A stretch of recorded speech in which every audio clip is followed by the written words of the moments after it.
diresmikan pada 30 Desember 2022, Masjid Al-Jabar ramai menjadi perbincangan warga. Pembangunan masjid yang dimulai di era Gubernur Ahmad Heriawan ini menuai pro dan kontra dari berbagai kalangan, berkaitan dengan anggaran pembangunan yang fantastis mencapai 1 triliun rupiah, serta bersumber dari anggaran pendapatan dan belanja daerah atau APBD. Worth it aja ya dalam pembangunan dengan seharga itu, karena itu menjadi ikonik Islam juga di Bandung. Cukup lumayan besar sih kalau untuk tanggapan saya gitu kan, untuk apalagi pakai APBD daerah, uang rakyat. Mending dipakai apa misalnya uangnya?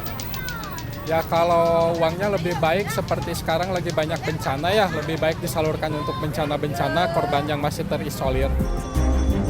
Hingga kini, pemerintah Provinsi Jawa Barat belum memberikan tanggapan resmi mengenai berbagai kritikan warga terkait polemik pembangunan Masjid Al-Jabar.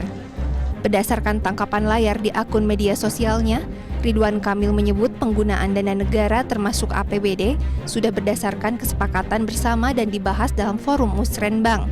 Ridwan juga menyebut bahwa dana tersebut tidak sebatas digunakan untuk pembangunan masjid saja, namun juga berbagai fasilitas di kawasan masjid seperti kolam retensi, serta Museum Digital Rasulullah dan Islam di Nusantara.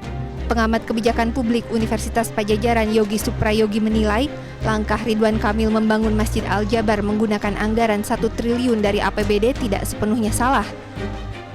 Apakah etis atau tidak etis, itu harus dilihat dari sisi mana dulu, gitu ya. Kalau kita lihat saya sempat melihat di RPJMD-nya Pak Gubernur gitu ya, baik zaman Pak Aher walaupun zaman Pak ini selalu ada yang membuat infrastruktur untuk rumah ibadat itu. Justru kalau menurut saya yang harus dikritisi adalah bukan masalah pembangunannya, masalah kesamarataan. Ini kan hanya untuk umat Islam saja nih misalnya. Bagaimana misalnya dengan untuk umat Kristiani, bagaimana dengan umat Hindu dan sebagainya. Sebaliknya, Dekan Fakultas Ilmu Sosial dan Politik Universitas Parahyangan Pius Sugeng Prasetyo, menurutnya masih banyak permasalahan yang lebih mendesak untuk segera diatasi.